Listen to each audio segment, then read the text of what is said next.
तो आजकल ठंड का मौसम है और इसीलिए जो दिन का लंच है ना वो सुबह को ही बन रहा है और खाने में बना रही है आज माता जी चौसा। बाहर पे आए तो सुबह उठते ही हमारी अगेटी तैयार रहती है जिसमें आग जली रहती है और साथ में ये जो पहाड़ी गीजर है ना इसमें पानी गर्म रहता है।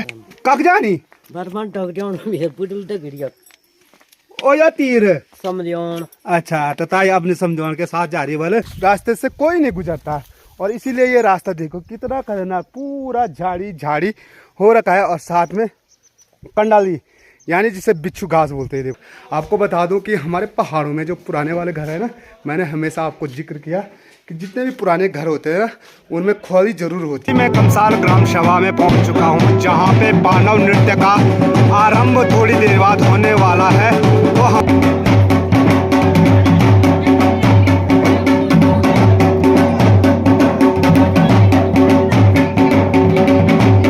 हेलो मेरी यूट्यूब फैमिली, नमस्कार, स्वागत आप सभी का मस्त पहाड़ी राणा ठाकुर यूट्यूब चैनल में।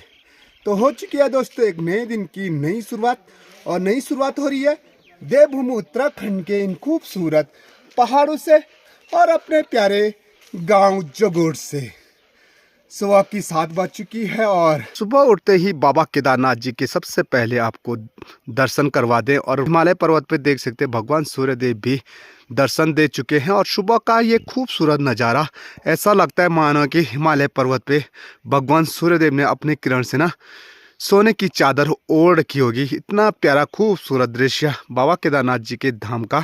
और हमारे पहाड़ की जो ऊंची ऊंची चोटियां हैं उन चोटी पे भी जब सूर्यदेव दर्शन देते हैं तो ऐसा लगता है पूरी पहाड़ सोने की बनी हुई होगी। ये देखिए खूबसूरत नज़ारा है अपने पहाड़ों का।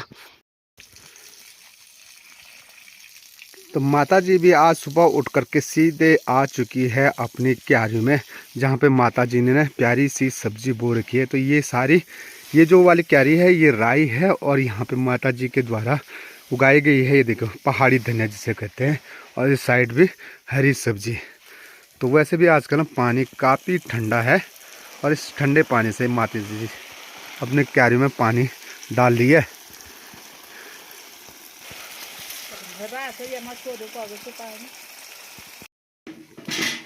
तो आजकल ठंड का मौसम है और इसीलिए जो दिन का लंच है ना वो सुबह को ही बन रहा है और यहाँ पे माता जी के द्वारा तैयार होने बैठ गया खाना बनाना। और खाने में बना रही है आज माता जी चौसा। तो ये देख सकते हैं चौसा बनाने के लिए सबसे पहले चौसा को कुछ ऐसा भूनना पड़ता है ढंग से। तो इस चौसे का जो साग बनाना है उसको ना एक बार ढंग से भूनना पड़ता है। उसका जो कलर होगा ना वो पूरा ब्राउन होना चाहिए और ब्राउन के बाद इसमें डालना पड़ता है गर्म पानी, तभी इसका बहुत बढ़िया स्वाद आता है। तो माता जी की तैयारी हो चुकी है सुबह का लंच बनाने का। तो माता जी की तैयारी हो चुकी है सुबह सुबह खाना बनाने का। और एक तरफ से यहाँ पे बन रही है पहाड़ी गर्मा गर्म चाय।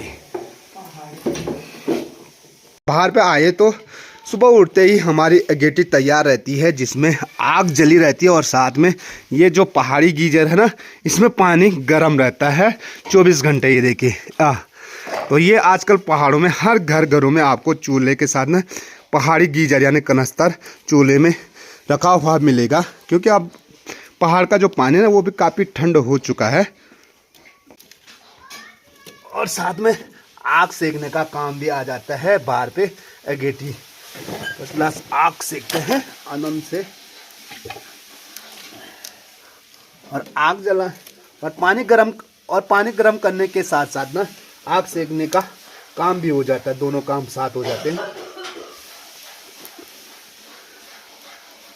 तो आज मैं आपको अपने पहाड़ की जो संस्कृति है, जो पौराणिक लोक संस्कृति है पांडव नृत्य, आज आपको भगवान पांडव देवताओं के दर्शन भी करवाने वाला हूँ। क्योंकि जो हमारा बगल पड़ोसी गांव कमसाल है वहाँ आज पांडव नृत्य का शुभारंभ हो रहा है।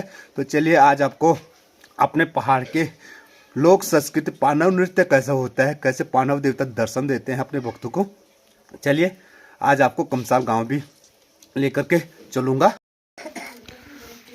चौसे का साग हो और हरी सब्जी ना हो तो फिर साग का आनंद भी नहीं आता है। तो इसीलिए ना माता जी ने सुबह उठ करके ना हरी सब्जी भी निकाल दी है। और ये देखिए इसके जड़ों को अभी ना अलग कर रही है। और पानी ठंडा होने के कारण ना माता जी ने निकाल रखा है बाल्टी में गर्म वाला पानी। और इसको एक बार धोते हैं हरी सब्जी को।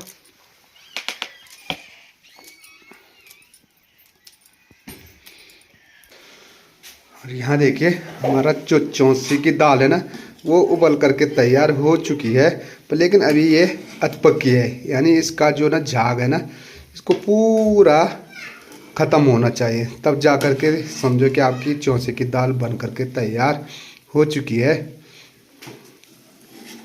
तो इसको जितना ज़्यादा पकाओगे उतना बढ़िया स्वाद आएगा चौंसे का।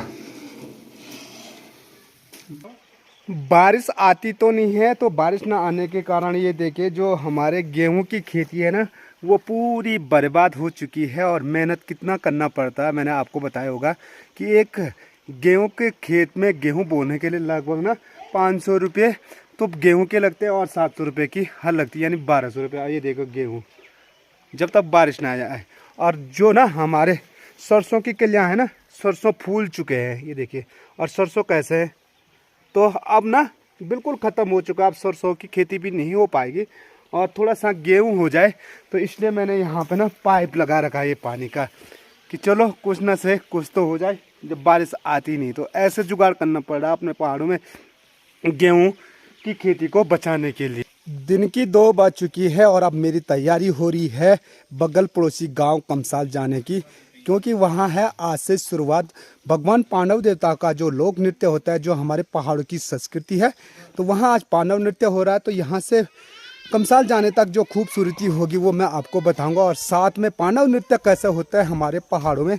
आइए चलते हैं भगवान पांडव देवता के दर्शन करने के लिए। तो अभी मैं हूँ अपने गांव के मेन रास्ते से, और ताई जी है और ताई जी के हाथ में देखिए लट्ठा है।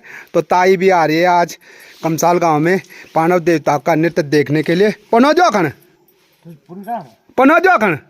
चल चल चल। तो ताई और मैं चलते हैं पांडव देवता का नृत्य देखने के लिए। कक जानी ओ या तीर समझौन। अच्छा, तो ताई अपने समझौन के साथ जा रही है। बोले पनौजो खानी होनी अब कबार थोड़ा चल दू बाण वाला तब ओ तब ठीक तब। तो यहाँ पे से गांव जाने के लिए 2 रास्ता हैं। एक यहाँ से हम सीधे अपने घर के लिए जा सकते हैं और एक इस साइड से, यहाँ भी गांव है। तो 2 रास्ते, और साथ में आपको बताया था मैंने पैदल वाला रास्ता। तो यहाँ से हम पैदल के लिए चलेंगे कमसाल गांव में। और यही वो रास्ता है जहाँ हम ना जब हमारे गाँव में रोड नहीं थी तो तब हम इसी रास्ता से शौड़ी निकलते थे मार्केट के लिए। तो आज मुझे काफ़ी सालों के बाद इस रास्ते से जाना हो रहा है। और इस रास्ते के ऊपर पे भी देखिए यहाँ भी गांव शुरू हो जाता है। तो आधा गांव हमारा जो ना इस साइड है। तो चलो इस साइड से भी अपना प्यारा सा गांव दिखाएंगे आपको। और ये है जी पहाड़ी कुत्ता मुझे देख कर भौंक रहा। तो आपको बता दूं गांव भी शहर बन चुका है, और जैसे रौनक शहर की होती है वैसे अपने गांव में भी देखने को मिलेगा। तो यहाँ पे देखिए प्यारा सा गेट है, और गेट देखिए कितना प्यारा सजा हुआ है, साथ में प्यारी सी लाइटें भी लगी हुई है। और गांव तक जाने के लिए ये रास्ता देखो कितना प्यारा और चौड़ा सा रास्ता है। तो कभी इसी रास्ते से हम ना पैदल जाते थे शौड़ी। तो उस समय ऐसा रास्ता नहीं था यार, सकरा वाला रास्ता था। और यहाँ भी इस साइड भी आपको गांव दिखा दूँ, काफ़ी सारे परिवार इस साइड रहते हैं। मैंने आपको गांव बताया पर लेकिन अधूरा वाला गांव बताया था। तो यहाँ पे देखिए इस साइड रास्ते के नीचे भी घर दिखेंगे, और इस साइड भी आपको घर दिखेंगे। और देखो कितना प्यारा रास्ता। और इस साइड से नीचे रास्ते के नीचे ठीक सीढ़ीदार खेतों के साथ ना कमसाल गाँव भी दिखना यहाँ से आरम्भ हो जाता है। तो ठीक सामने पे जो प्यारा सा खूबसूरत गांव दिखाई दे रहा है यही कमसाल गांव है, जिस गांव में आज से प्रारंभ हो चुका है पांडव नृत्य। तो हमारा आधा गांव मैंने बताया था इस साइड में है। ये देखिए यहाँ जहाँ देखो वहाँ पेड़ है, और पेड़ों की वजह से ना घर नहीं दिखाई दे रहे हैं। और ये रास्ता ये देखो यहाँ से शुरू हो गया गाँव छूट करके। तो तब ऐसे रास्ते होते हैं, अगर जिस रास्ते में जाओ ना तो कुछ ऐसे होते हैं। ये रास्ता भी बंजर ही पड़ा हुआ है, जब से ठीक नीचे पे है ये रोड आई। तो इस रास्ते से मैं तब आ रहा हूँ जब गांव में रोड आई थी ना, तब से इस रास्ते से कोई नहीं गुजरता। और इसीलिए ये रास्ता देखो कितना खतरनाक, पूरा झाड़ी झाड़ी हो रखा है। और साथ में कंडाली यानी जिसे बिच्छू घास बोलते हैं, देखो खतरनाक वाली बिच्छू घास भी हो रखी भाई। तो संभल करके जाना पड़ेगा इधर से। वो बाप रे, पूरा पेड़ टूटे हुए हैं और रास्ता कहीं है ही नहीं। तो चलिए ऐसे करके चलते हैं। और ऐसे झाड़ी में ना खतरा भी रहता है भाई, इसमें कैसे वाले कांटे हैं, ये देखो खतरनाक वाले। तो पता नहीं कौन सा वाला कांटा है ये। तो यहाँ से शुरू हो जाता है कमसाल गांव। और कमसाल गांव शुरू होने से पहले यहाँ पे देखिए तो पहाड़ों के जो रोज़गार का संसाधन है, घोड़े खच्चर यहाँ पे बंधे हुए हैं, ये देखिए। और यहाँ से चौड़ा सा रास्ता शुरू हो चुका है गांव का। तो कमसाल गांव से भी हिमालय पर्वत की जो खूबसूरती दिखाई देती है, ठीक सामने पे देख सकते हैं प्यारी सी बर्फबारी के साथ खूबसूरत नज़ारा। और यहाँ पे भी काफ़ी सारे घोड़े खच्चर दिखाई दे रहे होंगे। तो यही अपने पहाड़ों का स्वरोजगार का एक संसाधन है। और यहाँ से शुरू हो जाता है कमसाल गांव का वो प्यारा सा रास्ता, जो कि हाल में ही बने हैं। और कितना प्यारा सा रास्ता है। देखिए, आइए बाबा केदारनाथ जी के धाम के दर्शन करवाते खूबसूरती हिमालय पर्वत के। तो कमसाल गांव में ना जो गौशाला हैं वो भी पास ही हैं, काफ़ी समीप। ये देख सकते हैं घर और गौशाले दोनों लगभग इकट्ठा ही हैं। जैसे हमारे गांव में गौशाले काफ़ी दूर है, वैसे यहाँ नहीं है। और ये रास्ता यार गांव की सौंदर्यता को बढ़ाता है। तो पहाड़ों में अब ना जो घर हैं वो पुराने वाले घर काफ़ी कम दिखाई देंगे, सारे लेंटर वाले घर दिखाई देंगे। और ठीक सामने पे ये प्यारा सा जो दिव्य मंदिर दिखाई दे रहा है, जहाँ पे ना तिरपाल भी लगे हुए हैं और साथ में ये प्यारा सा मंदिर। तो यही है पांडव देवता का मंदिर, जहाँ पांडव नृत्य का आरंभ थोड़ी देर बाद शुरू हो जाएगा। तो चलते हैं यार, सबसे पहले आपको पांडव देवताओं के मंदिर के भी दर्शन करवा लेते हैं। प्यारे से चौड़े से रास्ते से निकलते निकलते मैं पहुंच ही गया हूं कमसाल गांव में, जहां पे पांडव नृत्य होने वाला है। तो उसके लिए हम चलेंगे इस रास्ते से होकर, यानी चौक से। और इसी के सामने पे है, ठीक सामने पे है पांडव देवता का मंदिर। और आपको बता दूं अपने पहाड़ के प्यारे से पुराने वाले घर, ये देखिए कितने खूबसूरत लग रहे हैं। और आपको बता दूं कि हमारे पहाड़ों में जो पुराने वाले घर है ना, मैंने हमेशा आपको जिक्र किया कि जितने भी पुराने घर होते हैं ना, उनमें ख्वाली ज़रूर होती है। और ख्वाली जब होती है तो भगवान गणेश महाराज जी की प्रतिमा आपको मिलेगी। तो यहाँ पे भी देखिए प्यारी सी ख्वाली और भगवान गणेश महाराज की प्रतिमा। और ये कमसाल गांव का ना सबसे प्यारा और पुराना वाला घर है। मैं कमसाल ग्राम सभा में पहुंच चुका हूं, जहां पे पांडव नृत्य का आरंभ थोड़ी देर बाद होने वाला है। तो हमारे उत्तराखंड के जो वाद्य यंत्र होते हैं, ढोल और दमाव में भगवान पांडव देवताओं का आह्वान किया जाता है। और सबसे पहले आपको दर्शन करवाते हैं प्यारे पांडव देवता का दिव्य मंदिर का। और यहाँ पे जितने भी ग्रामवासी हैं, नवयुवक हैं, सभी भगवान पांडव देवता के दिव्य मंदिर को सजाने में अपना संपूर्ण सहयोग दे रहे हैं। और देवता के जितने भी पशु हैं वो आ चुके हैं। आज सिर्फ यहाँ पे पांडव देवताओं का नृत्य दिखाई देगा, वो भी विदाउट उनकी जो पोशाक होगी, जो पोशाक और बाण होंगे वो 15 तारीख से आपको देखने को मिलेगा। और ठीक सामने पे देख सकते हैं प्यारा दिव्य मंदिर। पांडव देवता के दर्शन करने के लिए धीरे धीरे जितने भी श्रद्धालु हैं वो पहुंचने वाले हैं। और काफ़ी भीड़ होती है भगवान पांडव देवता के इस दर्शन पाने के लिए, सभी उत्सुक रहते हैं।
दोस्तों आज आपने देखा कि कमसाल गांव में पांडव देवता का नृत्य आरंभ हो चुका है, लेकिन पांडव देवताओं के जो बाण हैं और पांडव देवता जो अपनी पोशाक में ना नृत्य करेंगे वो 15 तारीख से शुरू होगा, क्योंकि 15 तारीख ही पांडव देवताओं के जो बाण होंगे वो बाहर आएंगे। तो चलिए आज मैंने सिर्फ आपको बताया कि पांडव देवता का नृत्य कैसा होता है, और 15 तारीख में आपको बताऊंगा कि पांडव देवता ना अपने बाण और साथ में जो उनकी पोशाक होती है ना वो उसमें कैसे लगते हैं और कैसे पांडव देवता का नृत्य होता है। तो चलिए आज का वीडियो यहीं तक रखते हैं और वीडियो को एंड करते हैं। आई होप आज का ब्लॉग आपको पसंद आया होगा। अगर वीडियो पसंद आए दोस्तों वीडियो को लाइक करें, दोस्तों के साथ शेयर करें, और पहाड़ की ऐसी शानदार वीडियो देखने के लिए अगर आपने अभी तक चैनल को सब्सक्राइब नहीं किया, मेरे चैनल को सब्सक्राइब जरूर कीजिएगा। मिलते हैं आपको नेक्स्ट ब्लॉग के साथ। जय उत्तराखंड, जय देवभूमि, जय श्री केदार।